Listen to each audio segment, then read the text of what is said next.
Imagine waking up from a dream just before the most anticipated moment. That's exactly what happened to my straight buddy. He confessed that his dream ended right before our lips met, and surprisingly, he wanted a sequel to see what would happen next. This confession created a whirlwind of emotions for both of us, and today, I want to share this story with you.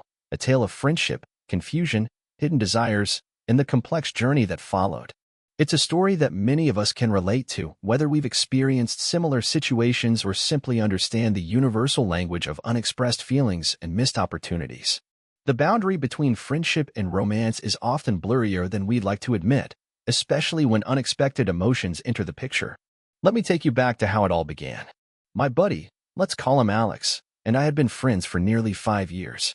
We met during college orientation, both of us lost and looking for the registration desk. What started as a simple act of helping each other navigate campus soon blossomed into a solid friendship. We shared similar interests in music, spent countless nights discussing philosophy over cheap beer, and became each other's support system through breakups, family issues, and career uncertainties. There was nothing particularly unusual about our friendship, just two guys who enjoyed each other's company and trusted one another completely. Or so I thought until that fateful morning when Alex texted me saying he needed to talk. His message seemed urgent, uncharacteristically serious for someone who typically communicated in memes and casual check-ins. When we met at our usual coffee shop, he looked different, nervous, sleep-deprived, and unusually quiet. After awkwardly stirring his untouched coffee for several minutes, he finally spoke. "I had the strangest dream last night," he began, his voice barely above a whisper. "We were hanging out like usual, but then something changed. The atmosphere shifted, and we were suddenly looking at each other differently. I was moving closer to you, about to kiss you, and then I woke up." He paused, looking at me with confusion in his eyes. "The weird thing is, I'm actually disappointed it ended there. I kind of wanted to see what would happen next." That confession hung in the air between us, heavy with implications. As someone who had quietly harbored feelings for Alex but had firmly placed them in the never going to happen category due to his straight identity, I was completely blindsided. How do you respond when your supposedly straight friend admits to dreaming about kissing you and wanting more? I remember stammering something non-committal, trying to gauge whether he was joking or serious, while my heart raced with conflicting emotions, hope, confusion, fear of misinterpreting, and the terrifying possibility that acknowledging this moment could irreversibly change our friendship. The aftermath of this near-kiss confession created a palpable tension between us. In the days that followed, our usually comfortable silences became awkward. Text conversations that once flowed naturally now felt forced, with both of us overthinking every word. Alex seemed to be pulling away, canceling plans last minute, and responding to messages hours later than usual. I wondered if he regretted his confession, if sharing this vulnerable moment had made him realize feelings he wasn't ready to confront. For my part, I was caught in an emotional limbo, afraid to bring up the subject again for fear of pushing him further away, yet unable to pretend the conversation never happened. Let me explain why this matters so deeply. When someone shares a dream like this, especially someone who has always identified as straight, it's rarely just about the dream itself. Dreams often serve as safe spaces where our subconscious can explore desires and curiosities that our waking mind might suppress. Alex's dream, and more importantly, his desire for a sequel, suggested that somewhere beneath his conscious identity, he was curious about crossing the boundary of our friendship into something more intimate. But curiosity doesn't equal certainty, and I knew that pushing too hard could damage not only any potential for romance but our existing friendship as well. The impact on our friendship was immediate and complex. Where we once communicated daily, sometimes we'd go days without speaking. Group hangouts became exercises in avoiding eye contact while trying to act normal for everyone else. Our mutual friends noticed the change, with some asking if we'd had a fight. How could I explain that we were navigating the aftermath of a dream that never actually happened? A kiss that existed only in Alex's sleeping mind but now affected our waking reality? The unspoken tension created a distance between us that seemed impossible to bridge without addressing the elephant in the room, but neither of us knew how to begin that conversation. For Alex, I believe the dream represented more than just a curious scenario. It was his mind's way of processing feelings he hadn't consciously acknowledged. The dream explanation provided a safe buffer, a way to test the waters without fully committing to the vulnerability of admitting attraction. It allowed him plausible deniability. If I reacted negatively, he could laugh it off as just a weird dream. This is common when people are exploring new aspects of their identity. They need mechanisms that allow them to retreat to safety if the exploration feels too threatening.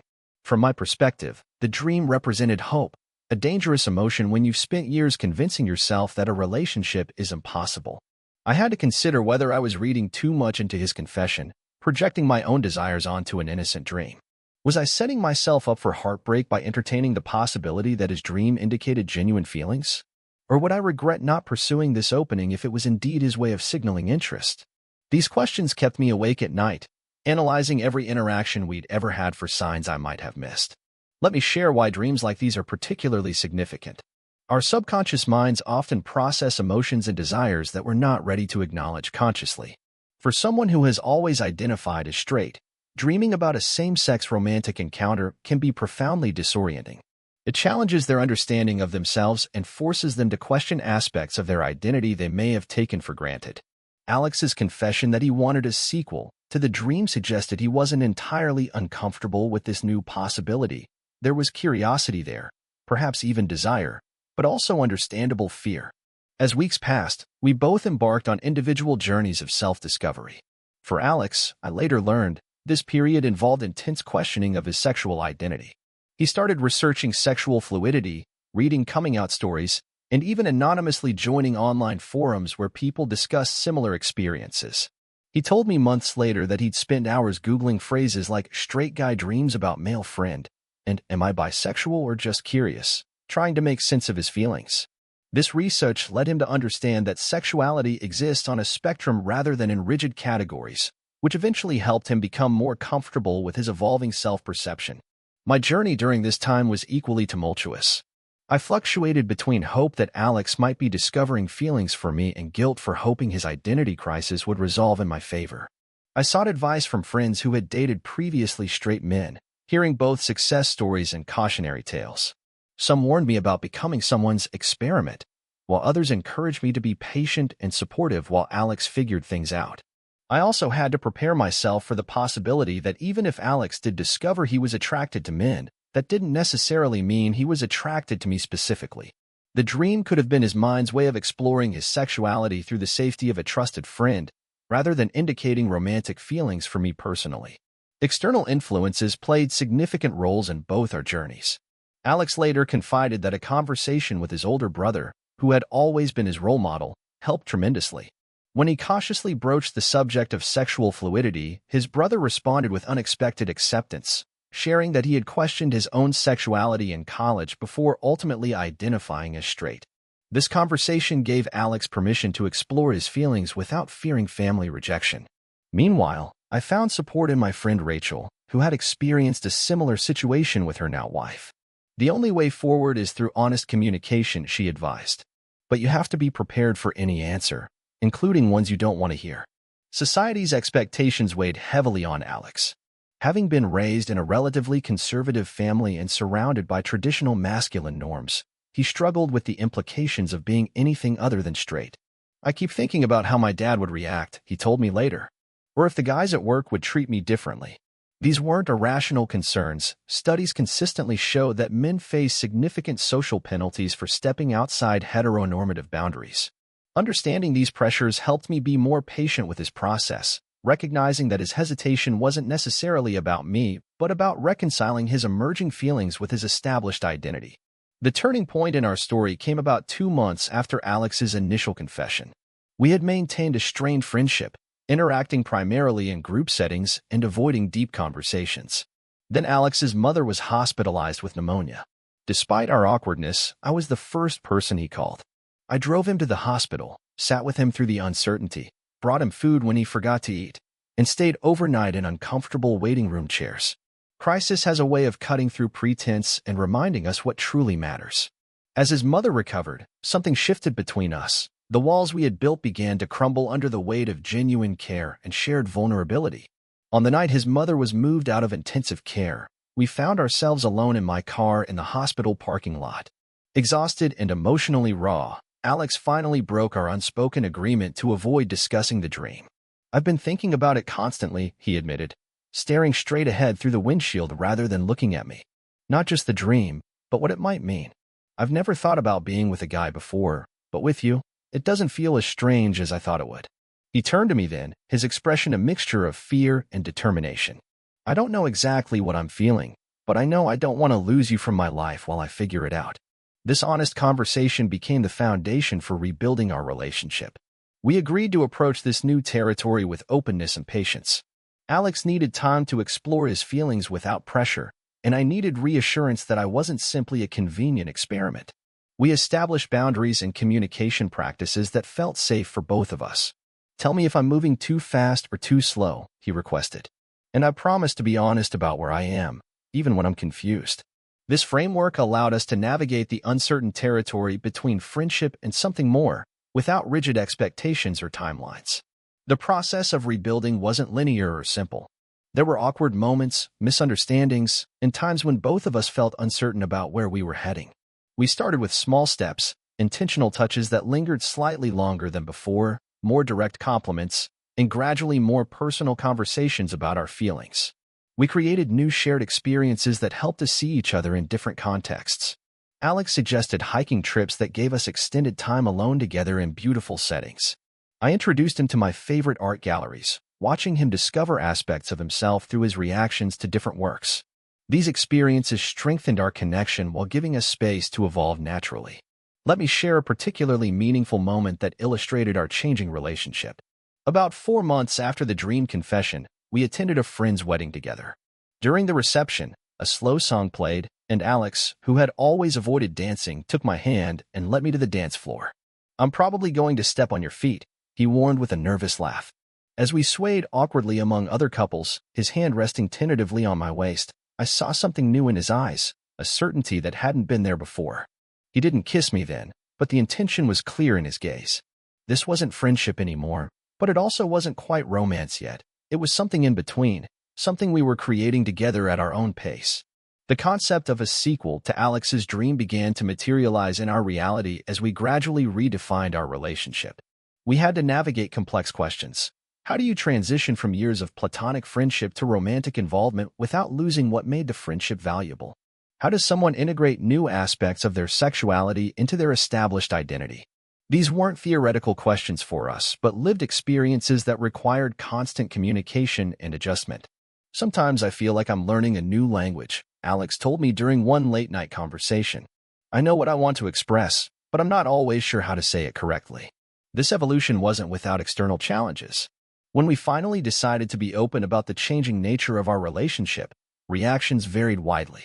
Some friends were unsurprised, claiming they had seen chemistry between us for years. Others expressed concern, particularly for me. Are you sure he's not going to decide this was just a phase and leave you heartbroken? A few of Alex's longtime male friends became noticeably uncomfortable, creating distance that hurt him deeply. His parents' reaction was mixed. His mother, perhaps softened by her recent health scare, focused on her son's happiness, while his father struggled with adjustment but made visible efforts to understand. These external responses tested our commitment but also strengthened our resolve to define our relationship on our own terms. Communication became our most valuable tool as we navigated this new territory. We developed practices that helped us stay connected through uncertainty. Weekly check-ins gave us structured opportunities to discuss our feelings and concerns. We created a shorthand for difficult moments. "I'm feeling wobbly" became our code for when one of us was experiencing doubt or insecurity. We learned to distinguish between problems within our relationship and external pressures that affected how we felt about ourselves. Most importantly, we practiced patience with each other's process, recognizing that significant identity shifts don't happen overnight. The sequel to Alex's dream continued to unfold in unexpected ways. 6 months after his confession, we took a weekend trip to a coastal town neither of us had visited before. Away from familiar surroundings and the eyes of people who knew us as just friends, we experienced a new freedom. Walking along the beach at sunset, Alex stopped suddenly and turned to me. "I've been thinking about that dream constantly," he said, "and how it ended before the best part." Then, with more confidence than I had ever seen in him, he leaned forward and kissed me, a real kiss, not a dream or a hypothetical, but a deliberate choice made in full awareness. Later, he told me that the reality was better than anything his dream could have conjured. "Dreams don't have texture or taste," he said with a smile. "They don't have your specific warmth or the way your breath catches slightly when you're surprised." Looking back on our journey from friendship to romance, I'm struck by how many elements had to align for us to reach this point. Alex needed the courage to share his dream rather than dismissing it as meaningless. I needed patience to allow him space for self-discovery without pushing my own hopes onto his process. We both needed the emotional maturity to communicate honestly through confusion and fear. And perhaps most importantly, we needed to value our connection enough to risk changing it, understanding that transformation always involves both gain and loss. The friendship we had hasn't disappeared. It forms the foundation of our romantic relationship, but it has evolved into something neither of us could have fully imagined before. This evolution has taught us both valuable lessons about identity and relationships. For Alex, the experience challenged his assumptions about sexuality being fixed and binary. "I spent years thinking I knew exactly who I was," he reflected recently. "Now I understand that self-knowledge is an ongoing process, not a destination." For me, this journey provided lessons in patience and the importance of allowing relationships to develop at their own pace. I've learned that supporting someone through identity exploration requires setting aside my own expectations and truly listening to their experience without imposing my interpretation. The concept of dreams, both literal night dreams and metaphorical aspirations, has taken on new significance for us. Alex's subconscious created a scenario his conscious mind wasn't ready to acknowledge, serving as a bridge between his established identity and emerging feelings. This has made us both more attentive to our dreams and the messages they might contain about our deeper desires. We've also become more intentional about creating shared dreams for our future, not rushing toward conventional relationship milestones, but envisioning a path that honors both our individual needs and our connection. As our story continues to unfold, we face the typical challenges of any relationship alongside the unique complexities of our particular journey. Alex still occasionally struggles with internalized homophobia that surfaces in unexpected moments. I sometimes worry that his feelings might change as the novelty wears off. We navigate family gatherings where our relationship status remains ambiguous to certain relatives. But these challenges exist alongside profound joy, deepening intimacy, and a partnership built on extraordinary honesty. The sequel to Alex's dream continues to write itself in our daily interactions, each chapter revealing new aspects of ourselves and our connection. For those of you listening who might recognize elements of your own experience in our story, I want to emphasize that there's no universal template for navigating the space between friendship and romance. Each relationship has its own timing and needs. What worked for us, patience, explicit communication, and respecting each other's process, might look different in your situation. The key is maintaining respect for both yourself and the other person throughout the journey, recognizing that authentic connection requires both vulnerability and boundaries. I'm curious about your experiences with relationships that have transformed over time. Have you ever had a friendship evolve into something more? Or perhaps you've had dreams that revealed feelings you weren't consciously aware of. The boundary between different types of love is often more permeable than we acknowledge, and the heart sometimes recognizes connections before the mind can categorize them. Whether you're currently navigating such a transition or simply reflecting on the fluid nature of human relationships, I hope our story offers some perspective on the beautiful complexity of connection. What would you like to see in the continuing story of relationships like ours? Are there aspects of navigating identity shifts and evolving connections that you find particularly challenging or interesting? The sequel to any relationship story is written daily through choices, conversations, and moments of both courage and tenderness. For Alex and me, what began as a dream interrupted has become a waking reality more nuanced and fulfilling than either of us could have imagined. And perhaps that's the most important lesson, that love, in all its forms, thrives not on certainty but on willingness to grow together through uncertainty, creating a story uniquely yours with each passing day. Total_char_count, 18,642.